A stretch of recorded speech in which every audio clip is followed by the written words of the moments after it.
নারায়ণগঞ্জ ৫ আসনে নির্বাচনী প্রচারণার খবর রাখছেন সহকর্মী ফরহাদ বিন নূর। সেখানকার মাঝদাইর বাজার এলাকা থেকে যুক্ত হচ্ছেন তিনি।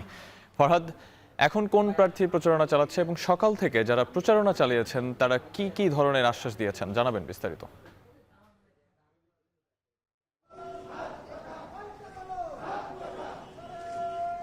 আমরা দেখছি যে এই মুহূর্তে আমরা নারায়ণগঞ্জ ৫ আসনের মাঝদাইর নামক একটি জায়গায় রয়েছে, এটি সদর উপজেলার মধ্যে।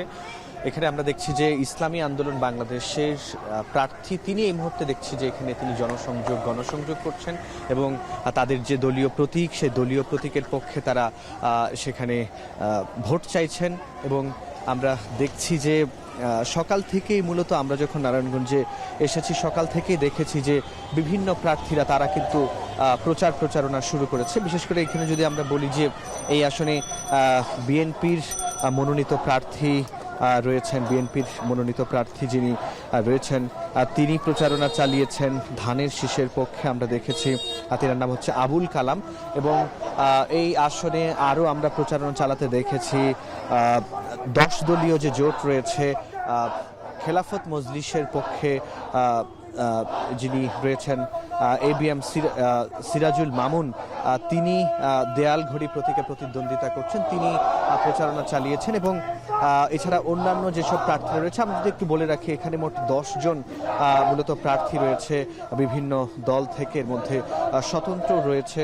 এছাড়া আমি যদি একটু বলি এখানে এই আসনে আমরা জানি যে নারায়ণগঞ্জে যে 5 আসন যেটি, সেখানে প্রায় 5 লাখ এখানে ভোটার রয়েছে, এখানে যার অর্ধেকই আসলে নারী। আমরা দেখছি যে এই আসনটি মূলত সদর উপজেলা এবং বন্দর উপজেলা মিলিয়েই আসলে এই আসনটি। এবং আমরা দেখছি যে প্রার্থীরা তাদের বিভিন্ন প্রতিশ্রুতি তারা জনগণকে দিচ্ছেন এবং তাদের নিজ দলের প্রতীকের পক্ষে তারা ভোট চাইছেন। একই সঙ্গে আমরা দেখছি যে তারা হ্যাঁ ভোটের পক্ষেও, গণভোটে হ্যাঁ ভোট দেওয়ার জন্য কিন্তু তারা প্রচারণা চালাচ্ছেন। তো এই ছিল আমার কাছে নারায়ণগঞ্জ 5 আসন থেকে নির্বাচনী প্রচারণার সবশেষ তথ্য।